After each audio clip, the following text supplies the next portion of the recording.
Hi hello good morning friends. తొలి ఏకాదశి మొదలైంది అంటే ఈరోజు ఆషాఢ ఏకాదశి. ఆషాఢ మాసంలో వచ్చింది కాబట్టి ఆషాఢ ఏకాదశి అంటారు. తొలి ఏకాదశి మొదట ఏకాదశి మొదలైంది కాబట్టి. అంతేకాదు దేవశయని ఏకాదశి అంటారు. ఆ దైవ స్వరూపుడైన నారాయణుడు శయనిస్తారు ఈరోజు, అందుకే దేవశయని ఏకాదశి అంటారు.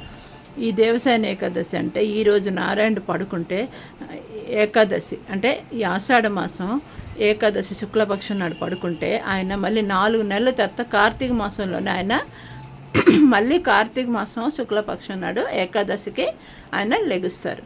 సో ఈ 4 నెలలు ఆయన నిద్రిస్తారు. చాలామంది అనుకుంటారు దేవుడు పడుకుంటే మనకు ఎవరు చూస్తారు అని కదా. కాదు, దేవుడు ఎంత నిద్రిస్తే అంతగా మన భక్తుల కోసమని ఆయన ఆలోచిస్తారు.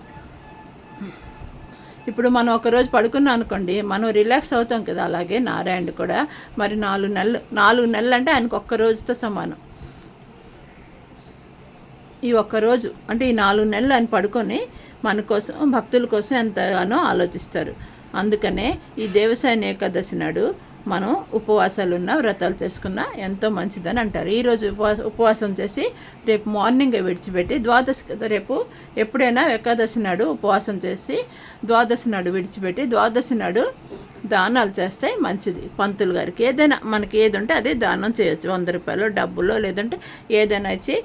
చాలామంది అంటే కార్తీక మాసంలో చాలా దానాలు ఉంటాయి. ఇప్పుడైతే మనం డబ్బులు ఇచ్చి దీపదానాలు చాలా దానాలు చేసుకోవచ్చు. ఏదైతే మీకు ఏది వీలు కుదిరితే అది దానం చేసి ఉపవాసం రేపు విడిచిపెట్టండి. వీలైన వారు, ఒకవేళ అవ్వకపోతే ఎవరికైనా చేసుకోకపోయినా ఏం ప్రాబ్లం, నారాయణ నారాయణ అని పిలుచుకుంటూ ఆ ఏకాదశి నాడు అంటే ఈ ఏకాదశి చేసుకోండి.